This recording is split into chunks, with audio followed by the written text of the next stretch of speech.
आपका फिर स्वागत है सीएनबीसी आवाज पर। फोकस अब एस्को मार्ट्स पर करेंगे। शहर में हमने देखा है काफी शानदार गेन्स आते हुए दिखाई दिए हैं। पिछले सेशन में हमने देखा करीब 12% बढ़ा और आज फिर करीब 8% तक की तेजी यहां पर आती हुई दिखाई दी है। कुछ यहां पर कॉर्पोरेट डेवलपमेंट भी हो रही है। रीड एंड टेलर इनका जो एक ब्रांड है उसको एक अलग सब्सिडरी के तौर पर इन्होंने पहले ही रखा है, लेकिन अब उसके लिस्टिंग के भी प्लान्स हैं। डिटेल्स ले लेते हैं। हमारे साथ है कंपनी के MD mister Nitin Kasliwal. Mister Kasliwal, शुक्रिया हमारे लिए समय निकालने के लिए। अगर एक आइडिया दे सके, क्या प्लान्स हैं आपके रीड एंड टेलर के साथ? इसे आप लिस्ट कराने की भी सोच रहे हैं? किस तरह का वैल्यूएशन यहाँ पर उभर कर आएगा इस एंटिटी का? सही बात है हर्षदा। रीड एंड टेलर जो ऑलरेडी एक सब्सिडरी कंपनी है एसकेएनएल की, इसकी लिस्टिंग के प्लान्स हैं। अगले 6 से 8 महीने के दौरान इसका लिस्टिंग होगा, लिस्टिंग की उम्मीद होगी। और लिस्टिंग के द्वारा of course you know as far as this company is concern, listing के लिए ही एक आईपीओ कर रहे हैं। अब इसकी जो वैल्यूएशंस हैं, of course investment bankers are working on it. JM financial is the lead bank, UBS is involve, दोनों ये मेन बैंकर्स इन्वॉल्व हैं। और इसकी जो वैल्यूएशन आएगी वो तो आगे आने वाले 3-4 महीनों में पता चलेगा। लेकिन आपको ये भी मालूम होगा कि जो जीआईसी गवर्नमेंट ऑफ सिंगापुर है वो ये कंपनी का 25% शेयर होल्डर है और उनने इस कंपनी की वैल्यूएशन 2008 में करी थी $840 मिलियन की, और उस पे उनने $210 मिलियन कंपनी में इन्वेस्ट किए हैं। तो ऑब्वियसली वो एक बेंचमार्क तो बना ही है वैल्यूएशन का, और आगे चलकर और वैल्यूएशंस में क्लैरिटी आएगी कि क्या वैल्यूएशंस आने की उम्मीद है। लेकिन वी आर ऑल होपफुल, हमें काफी अच्छी उम्मीद है कि रीड एंड टेलर जो एक जबरदस्त ब्रांड है और एक जबरदस्त बिजनेस है, बहुत ही प्रॉफिटेबल बिजनेस है, तो इसके वैल्यूएशंस खूब अच्छे आने की ही उम्मीद है। मिस्टर कासलीवाल, इसके लिस्ट कराने से कितना रफली एस्टिमेट कर रहे हैं रेज होगा? वैसे जैसे मैंने आपको बताया, listing IPO is only a listing exercise, लेकिन फिर भी $100-125 मिलियन तो रेज होगा ही कम से कम, रेगुलेटरी रिक्वायरमेंट्स को भी देखते हुए, बिकॉज एक मिनिमम परसेंटेज लिस्ट करना पड़ता है। यहाँ पर आपने क्यूआईपी के लिए बोर्ड से अप्रूवल मांगी थी, तो despite this money that you will get from the listing, आप क्यूआईपी के साथ जाना चाहेंगे? हाँ जी, जो क्यूआईपी होगा वो एसकेएनएल की प्लानिंग करी है, वो भी अगले 6-8 महीने में क्यूआईपी करने की उम्मीद है। जो लिस्टिंग है आईपीओ होगा वो रीड एंड टेलर कंपनी में होगा। सो एसकेएनएल शेयर्स नहीं बेचेगा रीड एंड टेलर के, रीड एंड टेलर का एक इंडिपेंडेंट आईपीओ होगा। तो आज एसकेएनएल की होल्डिंग रीड एंड टेलर की 75% है, 75% है, तो वो अमाउंट एसकेएनएल नहीं बेचने वाला है। It will be an independent IPO done and fresh funds raised in Reid and Taylor as a company. Right. Also mister Kasliwal, अगर एक आइडिया दे सके किस तरह के कारोबार प्रेजेंटली होल्ड कर रहा है Reid and Taylor in terms of revenue and profit figures?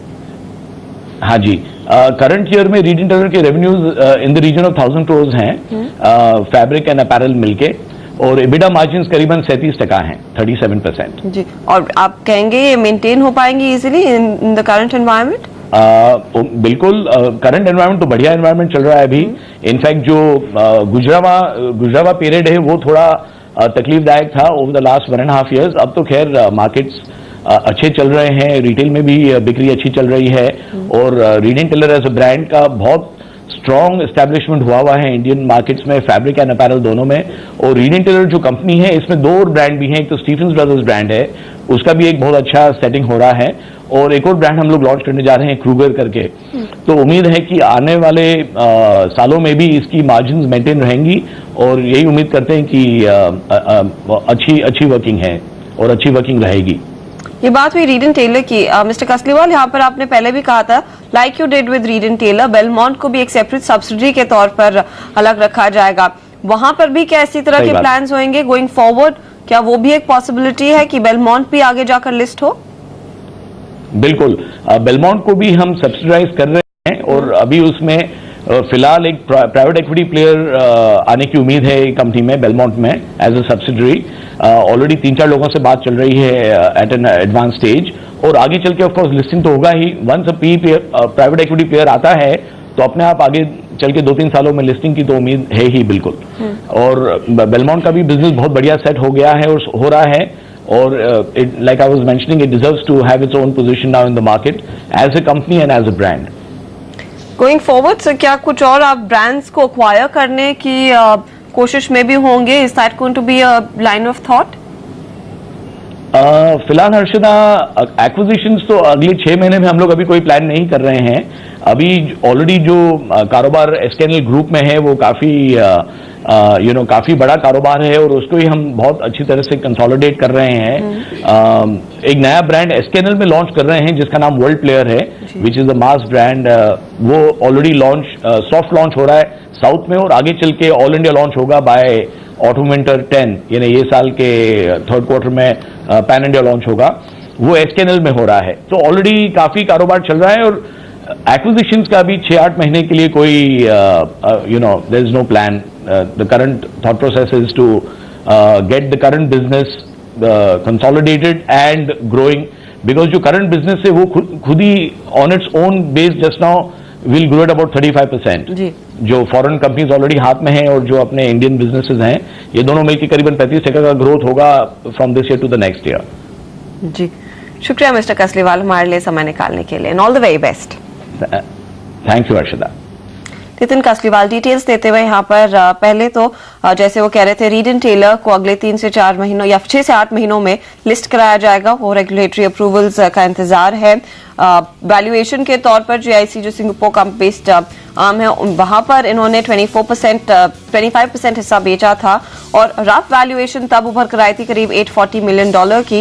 Of course वो डिटेल्स वैल्यूएशन आएंगे यहाँ पर अब आगे जाते हुए, लेकिन गोइंग फॉरवर्ड बेलमोंट को एक सब्सिडरी के तौर पर अलग रखा गया है और उधर QIP भी आएगा। जैसे कि वो कह रहे थे, QIP से जो पैसा जुटाया जाएगा वो एस्कुमार्स और बेलमोंट में लगाया जाएगा और वो सारा स्टॉक करीब 13% तक के गेंस दिखाता हुआ 61 के आसपास कर रहा है ट्रेड। राजेश, आपने चर्चा सुनी मिस्टर कसलीवाल के साथ, आप क्या फिलहाल कॉल देना चाहेंगे एस्कुमार्स पर, जिस तरह के इनके प्लान्स हैं?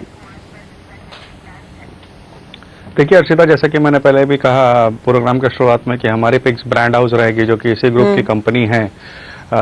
हालांकि ऐसा नहीं है कि एस्कुमार्स की परफॉर्मेंस खराब है या इनके ग्रोथ प्लान्स अच्छे नहीं हैं, अच्छे हैं। जो इस टाइप की इनकी अनाउंसमेंट आई है बेलमोंट को और रीड एंड टेलर को अलग से लिस्टिंग कराने की, डेफिनेटली वहाँ से वैल्यूएशन रीवैल्यूएशन हो जाएगा और एक अच्छा पॉजिटिव ट्रिगर हो सकता है कंपनी में।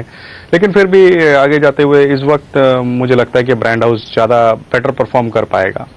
चलिए, ब्रांड हाउस बेटर परफॉर्म कर पाएगा, लेकिन वो दोनों ही शेयर आपके लिए हाजिर करेंगे। एस्कुमार्स करीब 14% भाग चुका है, 61 के आसपास ट्रेड करता हुआ, और ब्रांड हाउस एक पिक है राजेश अग्रवाल की। उनको लगता है यहाँ पर ज्यादा पॉसिबिलिटी है बेटर रिटर्न्स के, तो वो दोनों स्टॉक्स रहेंगे रेडार पर गोइंग फॉरवर्ड। लेकिन हम लेंगे एक छोटा सा ब्रेक, लेकिन सौदा आपका लौटेगा इस ब्रेक के बाद।